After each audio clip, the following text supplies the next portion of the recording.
aktres na si Ashley Ortega, natanong kung friends ba sila ng aktres na si Kylene Alcantara.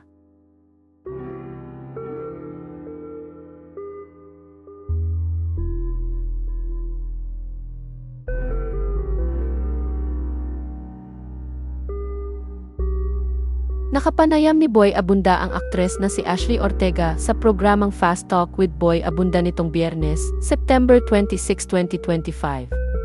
Doon ay tinanong ang aktres kung mayroon nga ba siyang pangamba na nanggaling ang kanyang jowang si Maeve Legaspi sa isang kontrobersyal na hiwalayan. Ayon kay Ashley, wala naman daw siyang pangamba at hindi raw siya nakaramdam ng takot.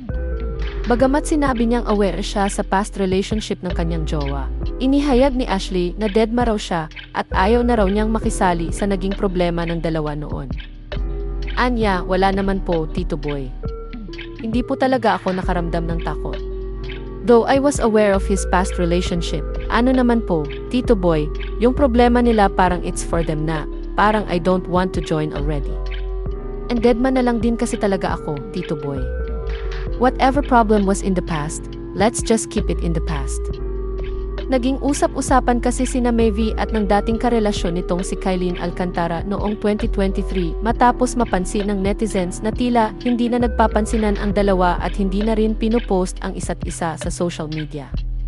Noong August 2024 ay nagsalita na si Kylene tungkol sa hiwalayan nila ni Maeve at sinabing dapat nang mag-move on ang lahat tungkol doon.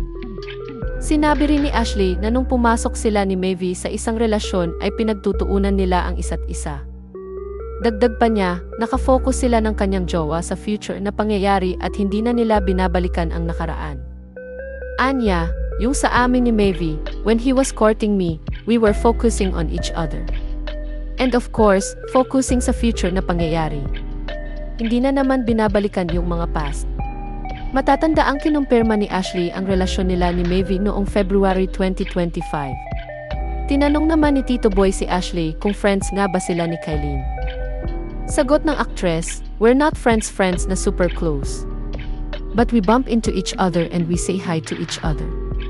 Sa gala, kami nagkumustahan. Sabi ko, wow ang ganda ng gown mo, sabi niya, ang ganda rin ang gown ko. Kasi magkatabi sila ni Barbie that time. Birthday rin ni Barbie noon. So, I greeted Barbie. Kumustahan? Parang, ang gaganda niyo girls tonight. Ganun lang. Samantala, tinanong ni Tito Boy si Ashley kung bakit hindi siya sumasali sa mga beauty pageant. Paliwanag ng aktres, nepe-pressure umano siya kasi marami raw ang naghihikayat sa kanya na sumabak sa mga beauty pageant dahil sa kanyang angking ganda. Ngunit sa kabila nito ay sinabi niyang pakiramdam niya hindi iyon para sa kanya. Ayon pa sa kanya, prioridad niya sa buhay niya ngayon ang pagiging isang aktres.